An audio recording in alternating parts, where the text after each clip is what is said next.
Hi Cancerians, welcome to your mid-October reading. So this will be a brief mini reading as it's a mid-month check-in.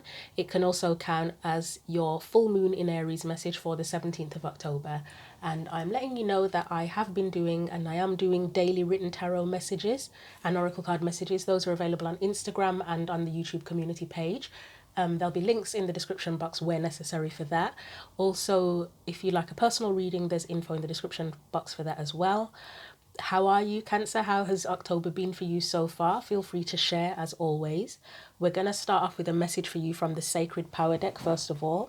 So what do we need to know for Cancer, Sun, Moon and Rising for mid-October through to the end of October and including the full moon?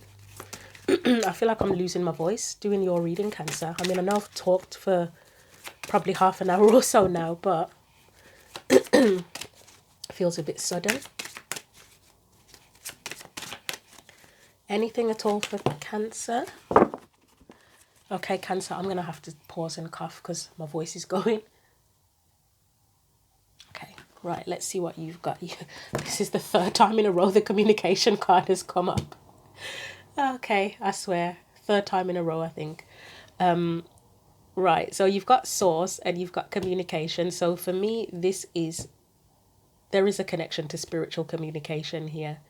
It can be prayer, it can be to your higher self, your intuition, spirit guides, angels, that sort of thing. I keep saying I adore the colours in this card, I really do. I know it's not that important, but yeah. I'm getting the word faith as well, about what do you have faith? Do you need more faith? Are you tapping into your faith? Let's see what the tarot says. You've got the Page of Cups.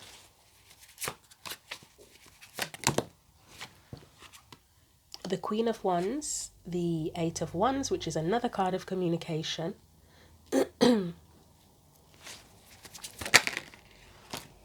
Okay. You have the Eight of Cups and the King of Swords, another card of communication.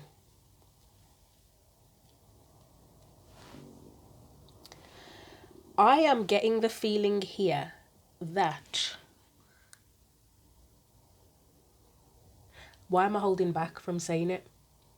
That's the first thing that's come into mind. Why am I holding back from saying it? There's something where... I don't know if someone feels like something about vulnerability or sensitivity makes them seem weak, or it makes them feel chaotic and they don't want to feel that way. I can see the chaos in the Eight of Wands, and I can see with the Eight of Cups, obviously that is where you want to leave something behind. You don't want to have that feeling, you want a different feeling. But if it's the Page of Cups is the central energy, and that is, I guess the Page of Cups can be connected to communication as well, but it's very childlike, innocent, vulnerable communication, if it is going to be communication at all. And I get the impression that someone doesn't like that about themselves, or maybe in others even. Maybe if you're around someone who's very vulnerable, it makes you feel uncomfortable. There's something uncomfortable about the Eight of Wands and the Eight of Cups there. And it's almost like, I imagine that you would much prefer to embrace that Queen of Wands, King of Swords energy. The Queen of Wands being very confident, being really outspoken. She just seems really strong and powerful. And the King of Swords, very articulate, excellent communicator.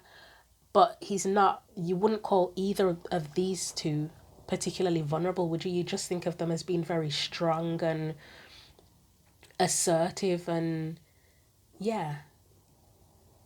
So it feels like someone's not comfortable with their vulnerability or sensitivity here, and they want to take on more of the what they consider to be the stronger energies of the Queen of Wands and the King of Swords. But there is strength in vulnerability, to be honest. And even if you feel like you've been too vulnerable or been too sensitive, is there a way that you can kind of integrate that into who you are? Because you can be both. You can be the Page of Cups and the Queen of Wands and the King of Swords. We're not one dimensional, are we? We've got layers, we've got multiple layers to us. And we can take bits and pieces of those layers and mesh them together to be the whole person that we are. In terms of the source card and the communication card,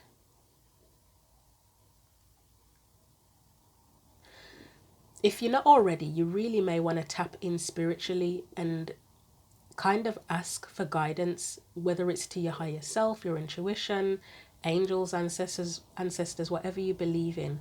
Tap into that for guidance if you are dealing with this issue where there's discomfort around vulnerability and sensitivity.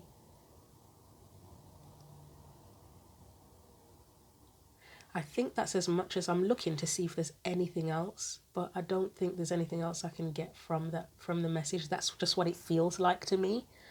I can look at the cards and the images and think of the meanings, but I go by the feeling more than anything else. Yeah, that's it, Cancer. I can't think of anything else. I'm not feeling anything other than that.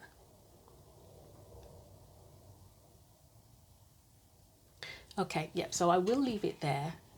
Feel free to share if you relate to this.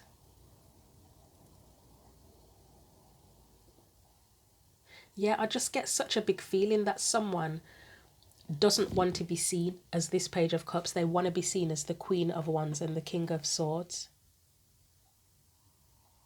They just really don't like feeling that vulnerable and sensitive. Whether it's just at this point in time or in life in general, you'll know the answer to that. But yeah, as I say, tap in spiritually and ask for answers and guidance, and somehow I think that will help for you to integrate things, and maybe even figure out who, if you're struggling where you have this feeling at present where you feel like, I don't know who I am, that will help too. You'll find what's missing. So yeah, I'll leave it there. Again, see the description box for info on the daily messages and personal readings. I'll be back in November for the in-depth monthly reading. So until then, take care.